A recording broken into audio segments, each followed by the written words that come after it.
الحمد للہ رب العالمین والعاقبۃ للمتقین والصلاة والسلام علی سید الانبیاء والمرسلین قال اللہ تعالی وتبارک فی القرآن المجید والفرقان الحمید بسم اللہ الرحمن الرحیم وما انزلنا علی قومہ من بعدہ من جند من السماء وما كنا منزلین ان كانت الا صیحۃ واحدۃ فاذا هم خامدون یا حسرة علی العباد ما یاتیہم من رسول الا كانوا به یستہزئون الم یروا کم اہلکنا قبلہم من القرون انہم الیہم لا یرجعون وان کل لما جمیع لدینا محضرون صدق اللہ مولانا العظیم وصدق رسولہ النبی الکریم الرؤوف الرحیم اللہم نور قلوبنا بالقرآن وزین اخلاقنا بالقرآن وادخلنا الجنة بالقرآن ونجنا من النار بالقرآن قال اللہ تعالی وتبارک فی شان حبیبہ مخبرا وعامرا ان اللہ وملائکتہ یصلون علی النبی یا ایہا الذین آمنوا صلوا علیہ وسلموا تسلیما الصلاۃ والسلام علیک یا رسول اللہ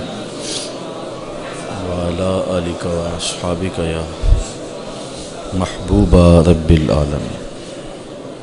تمام حمد و ثنا، تعریف و توصیف اللہ جل مجدہ الکریم کی ذات و برکات کے لیے، رسول رحمت، شفیع معظم، نبی محتشم، حضور ختم المرتبت صلی اللہ علیہ وسلم کے حضور ناز میں اپنی عقیدتوں، ارادتوں اور محبتوں کا خراج پیش کرنے کے بعد عالی مرتبت، ذی وقار علماء کرام، مہمانان محتشم، حضرات سامعین، خواتین اور مرد حضرات، بچے بوڑھے، سب کو محبت سے سلام پیش کرتا ہوں۔ اللہ آپ سب کو دنیا آخرت کی بہاریں نصیب فرمائے۔ پچھلے درس قرآن کے موقع پر سورہ یاسین سے کچھ آیات آپ کے سامنے رکھنے کی سعادت پائی تھی، اور آج اس سے آگے مضمون آپ تک پہنچانے کی کوشش ہوگی۔ اللہ تعالیٰ میری زبان پر کلمۃ الحق جاری فرمائے۔ اللہ کے وہ تین پیغمبر جنہوں نے ایک بستی میں آ کر حق کا پیغام دیا، اور لوگوں نے نہ صرف ان کی مخالفت کی بلکہ ان کو قتل کرنے پہ آمادہ ہو گئے۔ حبیب النجار اسی بستی کا رہنے والا شخص تھا۔ وہ اپنے گھر سے دوڑتا ہوا آیا اور لوگوں کو کہا کہ ان پیغمبروں کو قتل نہ کرو بلکہ ان کی اتباع کرو۔ وہ پتھر جو ان پیغمبروں پر برسنے کے لیے آمادہ تھے، وہ سارے کے سارے حبیب نجار پہ برس گئے، اور وہ شہادت کا تاج اپنے زیب تن کر چکا۔ بعد میں ان پیغمبروں کو بھی ان لوگوں نے شہید کر دیا۔ جب پیغمبروں کو اور حبیب النجار کو، صاحب یاسین کو انہوں نے شہید کر دیا، تو پھر اللہ تعالی جل شانہ کا عذاب اس قوم کی طرف متوجہ ہوا۔ قرآن مجید کا انداز دیکھیے، ارشاد فرمایا وما انزلنا علی قومہ من بعدہ من جند من السماء وما كنا منزلین، اور ہم نے اس کے بعد اس قوم پر آسمان سے کوئی لشکر نہیں اتارا، اور نہ ہمیں وہاں کوئی لشکر اتارنا تھا۔ ان کانت الا صیحۃ واحدہ، وہ تو بس ایک ہی چیخ تھی۔ فاذا ہم خامدون، جبھی وہ بجھ کر رہ گئے۔ اس قوم کو عذاب دینے کے لیے فرشتوں کی کوئی جماعت بھیجنے کی اللہ کو ضرورت نہیں ہے، اور اللہ کہتا ہے نہ ہم بھیجنے والے ہیں، بلکہ حضرت جبریل امین آئے اور شہر میں داخل ہوئے، شہر کی دہلیز پہ قدم رکھا اور زور سے چیخ ماری۔ انبیاء اور حبیب النجار کو شہید کرنے کے بعد یہ قوم واپس جا رہی تھی۔ پھر کیا ہوا کہ اس چیخ نے زندگی کی حرارت چھین لی، اور یہ ایسے ہو گیا جس طرح بجھی ہوئی آگ ہوتی ہے، جس طرح راکھ کا ڈھیر ہوتا ہے، جو لپک لپک کے گالیاں دیتے تھے، چیخ چیخ کے پیغمبروں کی تکذیب کرتے تھے، حق کے پرستاروں، حق کی دعوت دینے والے داعیوں کو نشانہ تضحیک بنا رہے تھے، تمسخر کر رہے تھے۔ پھر کیا ہوا کہ زندگی کی حرارت ہی چھن گئی اور وہ بجھی ہوئی آگ کی طرح ڈھیر ہو گئے، زندگی اچک لی گئی، حرارت چھین لی گئی، زندگی کا سارا جمال سلب کر لیا گیا، تو وہ گھروں کو ابھی واپس نہیں پہنچے کہ راستے میں ڈھیر ہو گئے۔ تو اللہ فرماتا ہے کہ اس کام کے لیے، ان بدبختوں کو سزا دینے کے لیے ہم نے کوئی لشکر نہیں بھیجا، بلکہ ایک چیخ ہی ان کے لیے کافی تھی۔ یہاں مفسرین نے ایک سوال اٹھایا ہے، وہ یہ کہ اللہ کی عادت نہیں ہے کہ وہ کسی قوم کو سزا دینے کے لیے فرشتوں کے لشکر بھیجے۔ کسی کو اٹھایا جبریل نے ہاتھ پہ اور آسمان تک لے گئے اور پھر الٹ دیا، کسی کو پیس کے رکھ دیا گیا، کسی کے لیے مچھر ہی کافی ہو گئے، کسی کو ابابیلوں نے برباد کر دیا۔ لیکن اللہ قوموں کو برباد کرنے کے لیے فرشتوں کی جماعتیں نہیں بھیجا کرتا، اور یہاں قرآن میں کہا گیا۔ لیکن قرآن میں دوسرا مقام اٹھائیے، جب بدر کا میدان سجا تو اللہ نے ایک نہیں ہزاروں فرشتے بھیجے۔ احزاب کی جنگ لگی تو فرشتے آئے اور کافروں کے خیموں کی رسیاں کاٹتے رہے۔ تو مفسرین یہاں سوال اٹھایا کہ رب کی عادت نہیں ہے کہ وہ فرشتوں کی جماعتوں کو بھیجے کافروں کو قتل کرنے کے لیے، کافروں کو عذاب دینے کے لیے، لیکن بدر میں کیا ہوا؟ غزوہ احزاب میں کیا ہوا؟ وہاں جماعتیں کیوں آئیں؟ تو کہا کہ وہ جو جماعتیں آئی تھی وہ محبوب کے پروٹوکول کے لیے آئی تھی، وہ محبوب کی تکریم کے لیے آئی تھی، محبوب کے اعزاز کے لیے آئی تھی۔ فرشتہ تو ایک ہی کافی ہوتا تھا، دنیا کو بتانا یہ تھا کائنات گھومتی ہے محمد کی زلفوں کے گرد، کائنات حضور کے گرد طواف کرتی ہے، اور یہ سارا نظام مصطفیٰ کے لیے ہے۔ اس لیے اللہ تعالیٰ نے خاص طور پہ وہاں فرشتوں کی جماعتیں بھیج کر کے محبوب کو اعزاز دیا، محبوب کو تکریم دی۔ ورنہ اللہ تعالیٰ اپنا ضابطہ بیان کرتا ہے، وَمَا أَنزَلْنَا عَلَىٰ قَوْمِهِ مِن بَعْدِهِ مِن جُنْدٍ مِّنَ السَّمَاءِ، آسمان سے کوئی لشکر اتارنے کی ضرورت نہیں پیش آئی ہمیں۔ وَمَا كُنَّا مُنزِلِينَ، اور نہ ہم وہاں کوئی لشکر اتارنا تھا، وہ تو ایک چیخ تھی جس نے ان کی زندگی کی حرارت چھین لی، اور وہ بجھی ہوئی آگ کی طرح راکھ بن کے رہ گئے۔ تو وہ ایک چیخ نے ان کا کام تمام کر دیا۔ اچھا، بعض مفسرین نے اس آیت پہ ایک اور بات بھی کی ہے، اور وہ یہ کہ جب انہوں نے پیغمبروں کو شہید کر دیا، اپنے ہاتھوں سے روشنی کے چراغ بجھا دیے، حبیب النجار کو بھی شہید کر دیا، اور بدبخت قوموں کا مزاج یہ ہوتا ہے کہ جو ان کی خیر خواہی چاہیں وہ انہیں گالیاں دیتے ہیں، جو ان کی بھلائی کا پیغام لے کر کے آئیں وہ انہیں برا کہتے ہیں۔ بے مروت بے وفا تیرا بھی کیا افسانہ ہے، جس نے اپنی ہی شمع کو گل کیا تو وہ پروانہ ہے۔ تو بدبخت طبقے ہمیشہ ایسا کرتے ہیں کہ اپنے ہی خیر خواہوں کو حوالہ زندہ کر دیتے ہیں، کبھی فصیلے دار پہ ان کے سروں کا چراغاں کرتے ہیں، اور کبھی انہیں ٹک ٹکیوں پہ باندھتے ہیں، انہیں اذیتیں دیتے ہیں، انہیں دکھ دیتے ہیں۔ تو کافروں اور بد نصیب طبقوں کے اس مزاج کو بیان فرمایا۔ جب انہوں نے اپنے ہاتھوں سے ان چراغوں کو بجھا لیا، ان پیغمبروں کو شہید کر لیا، تو پھر ان کے اوپر عذاب کیا آیا۔ ایک تو یہ کہ وہ چیخ آئی، آسمان سے کوئی لشکر اللہ نے نہیں اتارا، اور اللہ فرماتا ہم اتارنے والے بھی نہیں تھے۔ تو یہاں دوسرا مفہوم مفسرین نے جو بیان کیا ہے اس سے بہت کچھ سمجھا جا سکتا ہے، وہ یہ ہے کہ مانوی عذاب ان پہ آیا۔ وہ کیا تھا کہ پھر مدت مدید تک آسمان سے ان کے لیے کوئی پیغمبر نہیں آیا، اللہ تعالیٰ نے ان پر وحی کا دروازہ بند کر دیا. کوئی مسلح اس قوم کی طرف ہدایت کا سندیسہ لے کر نہیں آیا. جب قومیں ناقدری کریں آسمانی ہدایتوں کی تو پھر ان سے ہدایتیں چھین لی جاتی اور اندھیروں میں بھٹکنے کے لیے ان کو چھوڑ دیا جاتا ہے. تو یہاں سے یہ مفہوم بھی مراد ہو سکتا ہے کہ پھر ایک طویل مدت اس قوم کی طرف جس قوم نے پیغمبروں کو شہید کر دیا اور حق کے پرستاروں کو قتل کر دیا، پھر ایک طویل عرصہ ان کی طرف آسمانی ہدایت نہیں آئی، آسمان سے کوئی لشکر نہیں اترا. ان کی ہدایت کے لیے اللہ نے مصلحین پھر ان کی جانب نہیں بھیجے، اندھیروں میں بھٹکنے کے لیے انہیں چھوڑ دیا. اور اگر سوچا جائے تو یہ سزا زیادہ بڑی سزا ہے کہ کسی قوم کو بھانج کر دیا جائے، اچھی قیادتیں اس قوم میں نہ اٹھیں اور وہ اپنے مسائل کی گھمن گھیریوں کے اندر پھنس جائیں اور کوئی راستہ دکھانے والا موجود نہ ہو. جب ٹیلنٹ کی قدر نہیں کرتی قوم کوئی بھی تو پھر ان عذابوں میں اسے مبتلا کیا جاتا ہے.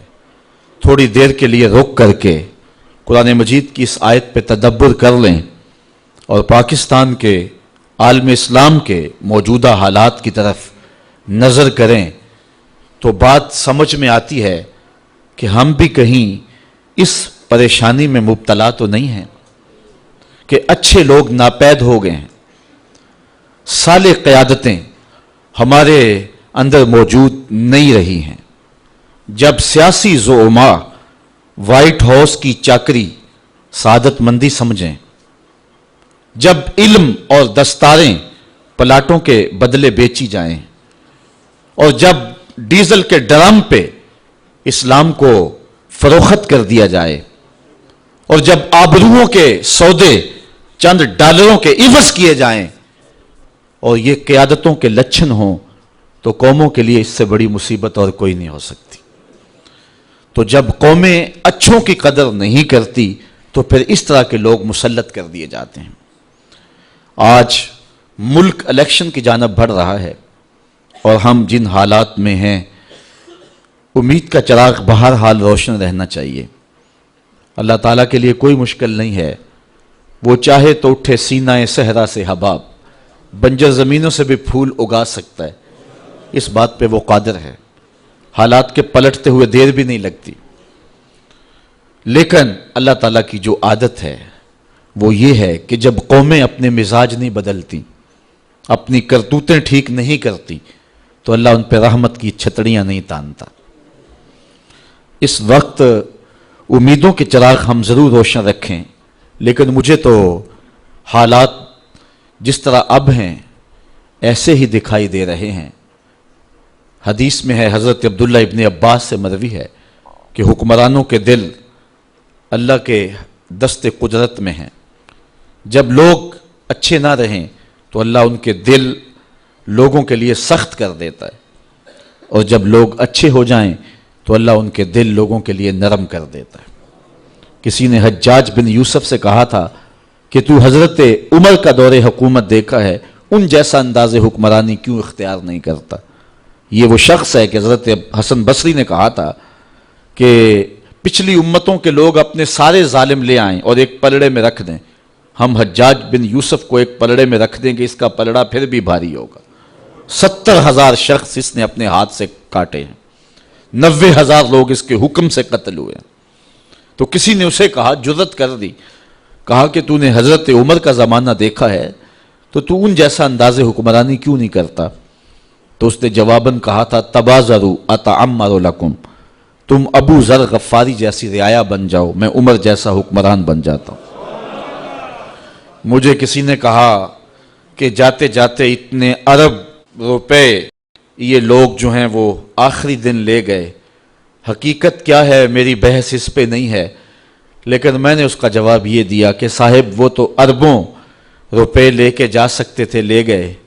ہم اور کچھ نہیں کرتے تو جاتے ہوئے مسجد سے جوتا اٹھا کے لے جاتے. جو ہم کر سکتے ہیں وہ ہم کر رہے ہیں، اور جو وہ کر سکتے تھے وہ کر رہے ہیں. میں نے اپنی قبر میں جانا ہے، اپنا حساب دینا ہے، آپ نے اپنی قبر میں جانا ہے، اپنا حساب دینا ہے. قوم کو اجتماعی روشنی دینے کے لیے کوشاں بھی ہونا چاہیے، لیکن ہمیشہ خیر کا آغاز اپنی ذات اور اپنے گھر سے ہوتا ہے۔ میں اور آپ دیکھیں کہ ہم کہاں کھڑے ہیں۔ آج پوری دنیا کے اوپر ہمیں ایک سوال کا سامنا کرنا پڑتا ہے۔ لوگ ہمیں پوچھتے ہیں تمہارا عالمی قائد کون ہے؟ تو 72-73 فرقوں میں بٹی ہوئی امت کس شخص پہ انگلی رکھے کہ یہ ہمارا متفقہ قائد ہے؟ آج بٹی ہوئی یہودیت اور بٹی ہوئی عیسائیت بھی اپنا ایک مشترکہ قائد رکھتی ہے۔ آج پوپ کی بات حرف آخر ہے، لیکن ایک حرم رکھنے والے، ایک قرآن رکھنے والے، ایک رسول رکھنے والے آج کوئی ایسا شخص نہیں بتا سکتے کہ جس پہ امت متفق ہو۔ اور فرقوں اور گروہوں کے نمائندے تو آپ کو مل جائیں گے، لیکن امت کا مشترکہ قائد آپ کو نہیں ملے گا۔ کہیں ہم اس عذاب میں مبتلا تو نہیں ہیں کہ ہم نے اچھوں کی قدر نہ کی اور نتیجے کے اندر ہمیں بونے قسم کے لوگ دے دیے گئے اور حقیقی قیادتیں ہم سے چھین لی گئیں۔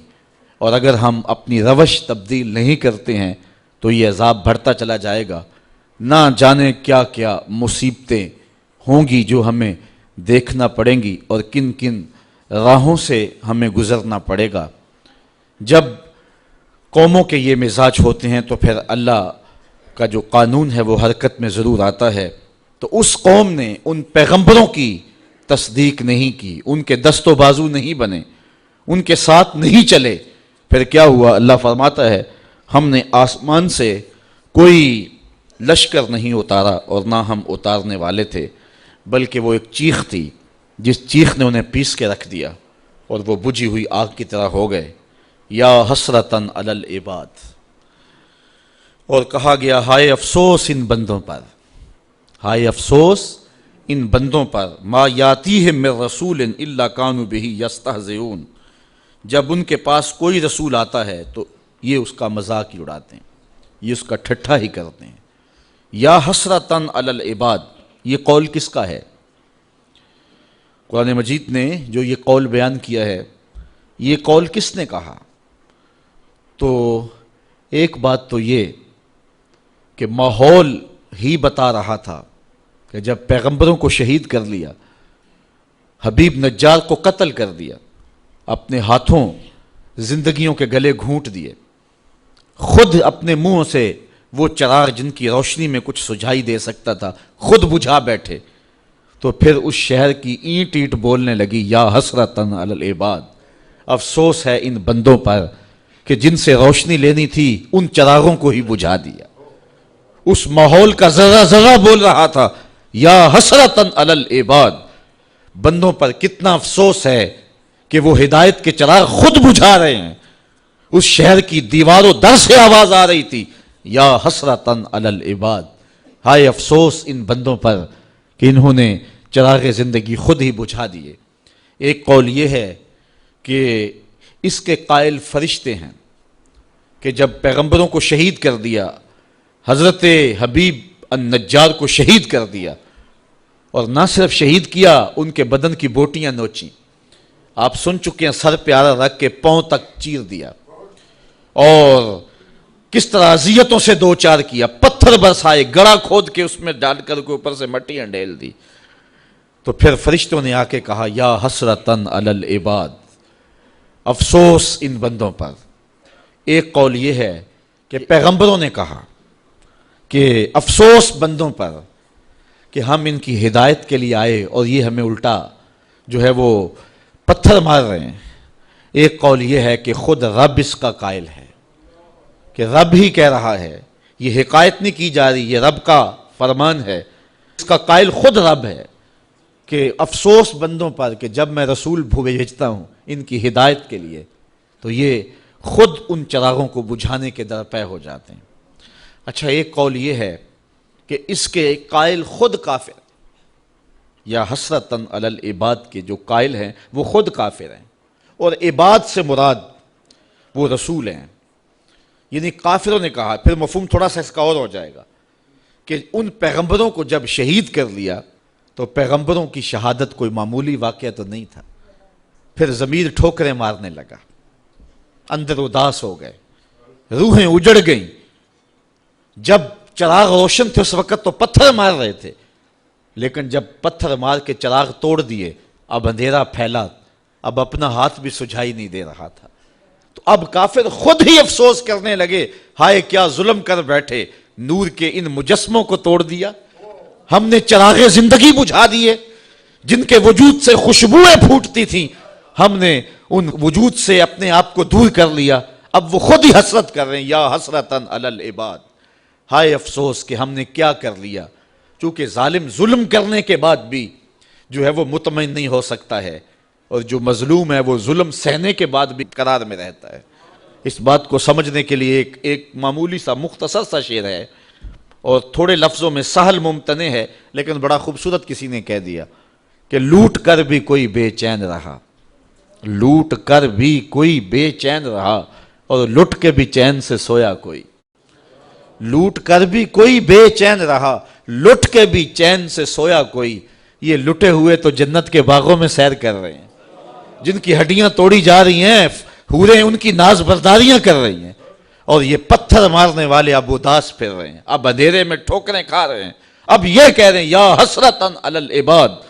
اور پھر جب اللہ کے عذاب کی بجلیاں گرجتی دکھائی دی تو اب پریشان ہو گئے کہ ہائے انہی لوگوں کے قدموں سے چمٹ کے پناہ مانگ لیتے، اب ہم نے وہ چراغ بھی بجھا لیے، اب ان کڑکتی بجلیوں سے کون بچائے گا، عذاب الہی سے کون محفوظ کرے گا. جنہوں نے محفوظ کرنا تھا، جو پناہ گاہیں تھی، ہم نے وہ پناہ گاہیں ہی توڑ دی. تو اب وہ خود کہہ رہے تھے یا حسرتن علی العباد، ہائے افسوس. اللہ اکبر. صاحبو، اگر قرآن مجید کی اس آیت کے مفہوم کو آپ دل میں جگہ دے چکے ہیں اور فہم اس بات کو قبول کر چکا ہے کہ اب وہ کیا کہہ رہے ہیں، کافر خود کہہ رہے ہیں، تو پھر بات سمجھنے میں دیر نہیں لگتی کہ جو حق ہوتا ہے وہ خود ہی بولتا ہے. حق جو ہوتا ہے اس کو دبایا نہیں جا سکتا ہے. کربلائیں سجتی ہیں تو پچھتانا یزید کو پڑتا ہے، پچھتانا ابن زیاد کو پڑتا ہے، پچھتانا شمر کو پڑتا ہے. حسین تو نیزے کی نوک پہ بھی قرآن پڑھا کرتے ہیں. اس لیے کافر کہہ رہے ہیں یا حسرتن علی العباد. اچھا، بات تلخ نہ ہو، بات کڑوی نہ ہو تو میں ایک بات کہوں کہ جو باصلاحیت لوگ ہوتے ہیں اور حق کی راہوں کے مسافر ہوتے ہیں، انہیں اپنے قد کو بڑھانے کے لیے بھنڈ قسم کے لوگ ساتھ نہیں رکھنے پڑتے، ان کو اپنے مزارات کے نقشے نہیں دے کے جانے پڑتے کہ اس طرح کا دربار بنوانا میرا تاکہ لوگوں کا آنا جانا رہے. ان کے جھنڈے رب خود ہی لگاتا ہے، اور ان کے اٹھ جانے کے بعد ماحول کے اندر ایسی اداسی ہوتی ہے کہ جو دشمن وہ بھی ہاتھ مال رہے ہوتے ہیں کہ یہ چراغ بجھ گیا، یہ زندگی کا اجالا ہم سے چھن گیا. تو یا حسرتن علی العباد کے مفہوم کو اگر آپ سمجھیں تو حق کی جو بلندی ہے اور سر بلندی ہے وہ سمجھ میں آتی ہے. ما یاتیہم من رسول الا کانوا بہ یستہزئون. اللہ فرماتا ہے جب بھی ان کے پاس کوئی رسول آتا ہے تو ان کا مزاج یہ ہے کہ یہ ہمیشہ ٹھٹھا ہی کرتے ہیں، مذاق ہی کرتے ہیں. اب دین کی راہوں پہ چلنے والوں کے لیے اس آیت میں بہت کچھ ہے. کوئی یہ سمجھے کہ آتے ہوئے بھی پھول اور جاتے ہوئے بھی پھول. صاحب نہیں، یہ تو کانٹوں کی سیج ہے. یہاں تو مقاومتیں بھی ہوں گی، مخالفتیں بھی ہوں گی، اذیتیں بھی ہوں گی، دکھ بھی ہوں گے، تان و تشنیع کے برستے تیر بھی ہوں گے، لوگ گالیاں بھی دیں گے. جب پیغمبروں کو بھی لوگوں نے گالیاں دی، اللہ کا کوئی پیغمبر ایسا نہیں آیا کہ جس نے آ کے پیغام حق دیا ہو اور لوگوں نے مخالفت نہ کی ہو.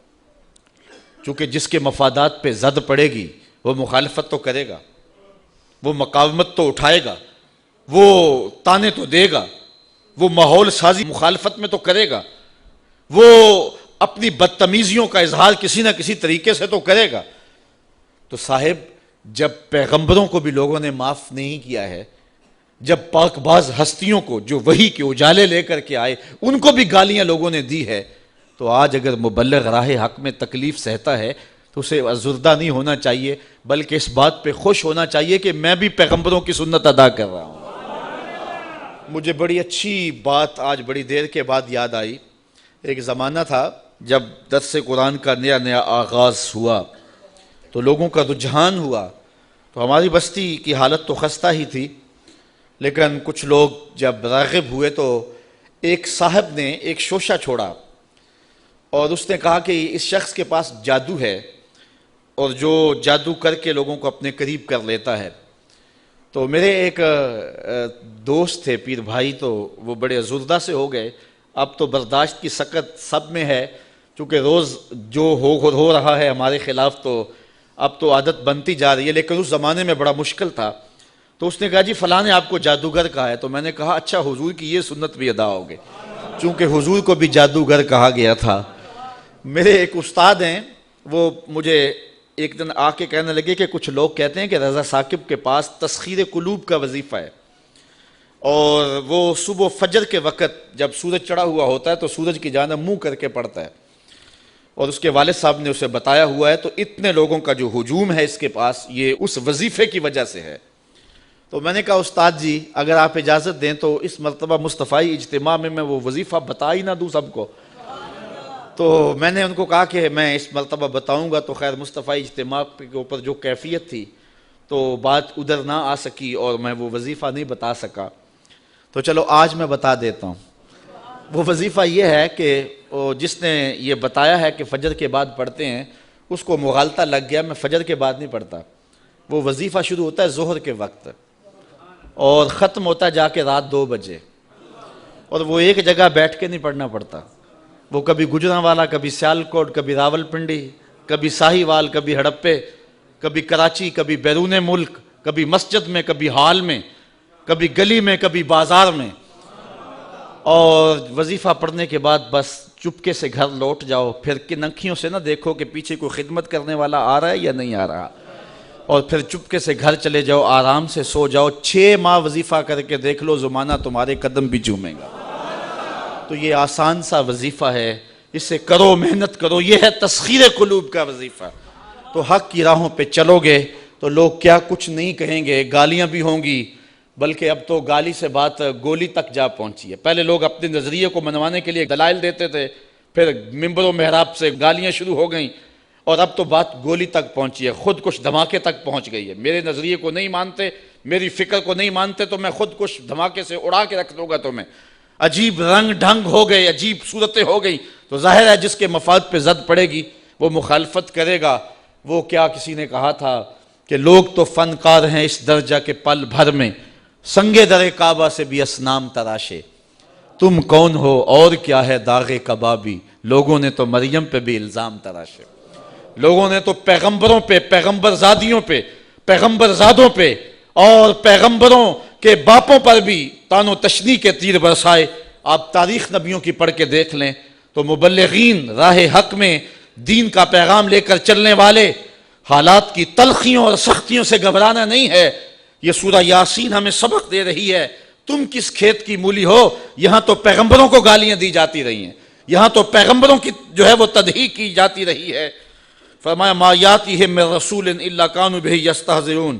جب بھی ان کے پاس کوئی رسول آتا ہے تو اس کا ٹھٹھا ہی کرتے ہیں، اس کو مذاق ہی کرتے ہیں، اور اس کو جو ہے وہ تان و تشنیع کے تیر اس پہ برساتے ہیں. الم یروا کم اہلکنا قبلہم من القرون انہم الیہم لا یرجعون. اللہ تعالیٰ ارشاد فرماتا ہے کیا انہوں نے نہ دیکھا ہم نے ان سے پہلے کتنی ہی سنگتیں ہلاک کر دیں، کتنی قومیں برباد ہو گئیں، جن کا طوطی بولتا تھا آج باقی نہیں ہیں. اللہ اکبر. اور ارشاد فرمایا انہم الیہم لا یرجعون، اب وہ پلٹ کے بھی نہیں آئیں گے. فرعون گیا تو اب کسی ملک پہ فرعون کے بیٹوں کی حکومت نہیں ہے، فرعون بھی پلٹ کے نہیں آیا. خاقان گئے تو آج خاقان نظر نہیں آتے. تغلق، ایبک، فرعون مصر آج کہاں نظر آتے ہیں؟ جن کا طوطی بولتا تھا آج دنیا ان کے نام بھی نہیں جانتی. میں آپ سے پوچھتا ہوں، یہ میرے جو سننے والے لوگ ہیں، ان کی چمکتی پیشانیاں اور ان کی روشن آنکھیں بتاتی ہیں کہ یہ باشعور لوگ ہیں. چونکہ یہاں آ ہی باشعور سکتا ہے، چونکہ میرے پاس نہ تو لچھے دار تقریر ہے، نہ کان پہ رکھ کر کے میں سر کھینچ سکتا ہوں. تو پھر ظاہر ہے جو ان مقاصد کے لیے آتے ہیں وہ ہمارے مجالس میں تو نہیں آئیں گے. یہاں تو وہی آئے گا کہ جس کے سینے کے اندر جو ہے وہ جستجو کی روشنی ہے. یہاں تو وہی آئے گا کہ جو قرآن مجید کی تفہیم کا نور اور اس کے سمجھنے کا جذبہ سینے میں رکھتا ہے.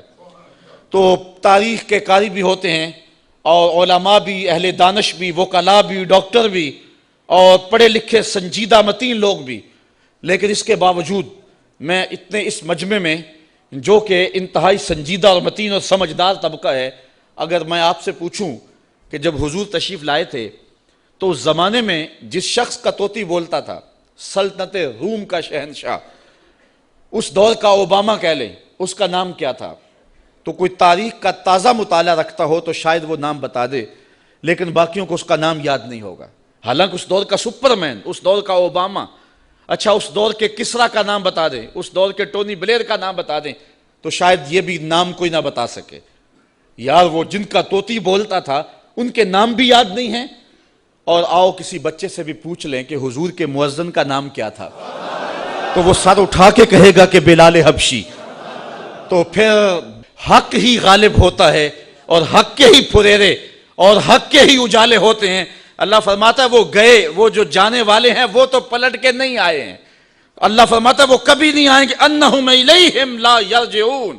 وہ شہنشاہ، وہ کج کلا جن کے طوطی بولتے تھے، آج ان کا نام بھی باقی نہیں ہے، لیکن کسی بھی منبر اور کسی بھی محراب سے کان لگا کے سنو محمد کے بلال کا نام بھی باقی ہوگا۔ تو فرمایا کہ الم یروا کم اہلکنا قبلہم من القرون، دیکھو کہ ہم نے کتنی بستیاں برباد کر دی، کتنی سنگتیں تباہ کر دی۔ یہ بڑے بڑے محل آج کھنڈرات بنے ہوئے دکھائی دیتے ہیں یا نہیں دیتے؟ یہ سکندر ذوالقرنین کا قلعہ میں نے دیکھا ہے یونان کے اندر، وہ اتنا اونچا کہ حیرت گم ہوتی ہے اور دنیا کے عجائب میں سے ہے، لیکن وہاں حسرتیں ٹپک رہی ہیں، برس رہی ہیں۔ آج نہ سکندر کا جاہو جلال رہا، نہ اس کا تم تراک رہا۔ آج وہاں آثار قدیمہ کے طور پہ انہوں نے اس قلعے کو محفوظ تو رکھا ہے، لیکن آج وہاں زندگی کی رمق نہیں ہے، وہاں زندگی کا اجالا نہیں ہے۔ یار سکندر کے محل میں تو زندگی کا اجالا نہیں ہے، اور وہ ویسے کرنی کی قبر پہ بھی زندگی کے اجالے ہیں۔ تو پھر زندگی تو یہ ہوئی نا، پھر اجالے تو یہ ہوئے نا، بلال کی قبر پہ بھی زندگی کے اجالے ہیں۔ یا حسرتاً علی العباد، افسوس ہے بندوں پہ۔ اور پھر ادھر دیکھیے زندگی کے نظارے، زندگی کا جمال۔ اللہ اکبر۔ اللہ فرماتا ہے وَإِن كُلٌّ لَمَّا جَمِيعٌ لَدَيْنَا مُحْضَرُونَ، اور جتنے بھی یہ ہیں سب کے سب ہمارے حضور حاضر کیے جائیں گے۔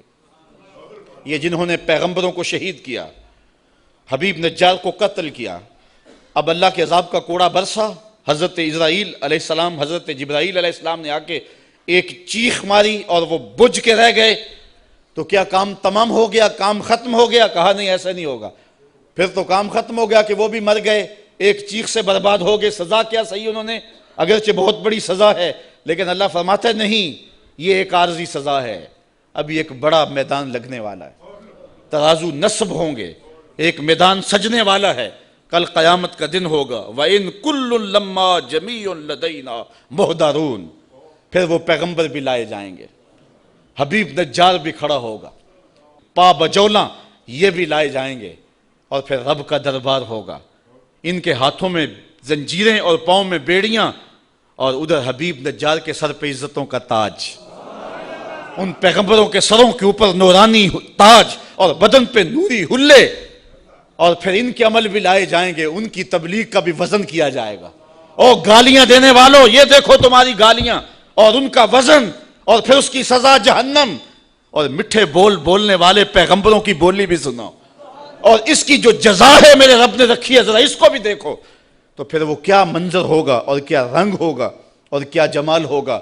تو راہ حق پہ چلنے والے، اگر تیری بات کو ٹھکرا بھی دیا جاتا ہے، تیری واز کو ترک بھی کر دیا جاتا ہے، تیری گفتگو کا مذاق بھی اڑا لیا جاتا ہے، تجھے گالیاں گولیوں سے سزا بھی دی جاتی ہے، تو اس کی پرواہ نہیں کرنا۔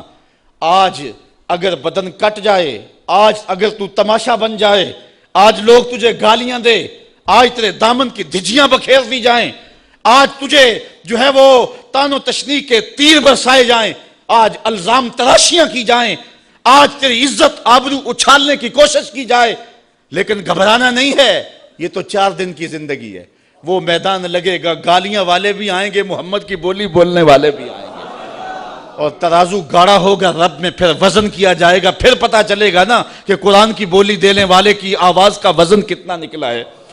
تو اس لیے حق کی راہوں کا مسافر ہمیشہ حق کی راہوں پہ چلتا رہے۔ سورہ یاسین کے اندر اللہ تعالیٰ جل شانہ نے جو مضمون بیان فرمایا، بنیادی مضمون آخرت کا اس بات ہے، اور جب کوئی شخص فوت ہونے لگے تو اس کے سامنے سورہ یاسین پڑھی جاتی ہے، اس لیے نہیں پڑھی جاتی کہ اس سے جان چھڑا لیں، بلکہ سورہ یاسین سے ایمانی لیول بڑھ جاتا ہے، تیقن میں اضافہ ہو جاتا ہے، آخرت کا عقیدہ پختہ ہو جاتا ہے۔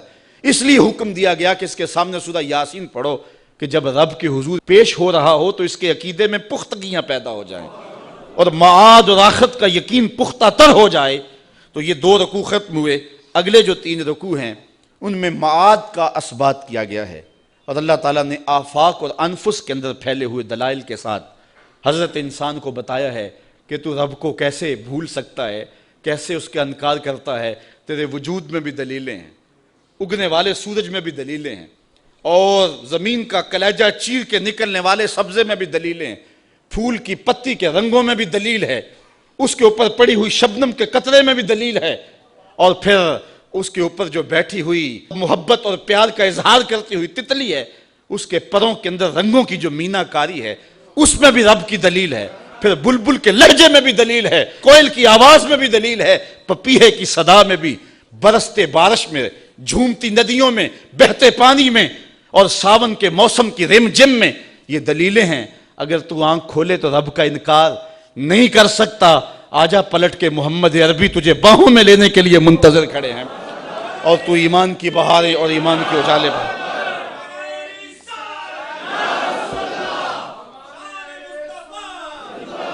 اگر میں اس مضمون کو چھیڑ لوں تو وقت کے دامن میں اتنی گنجائش نہیں ہے۔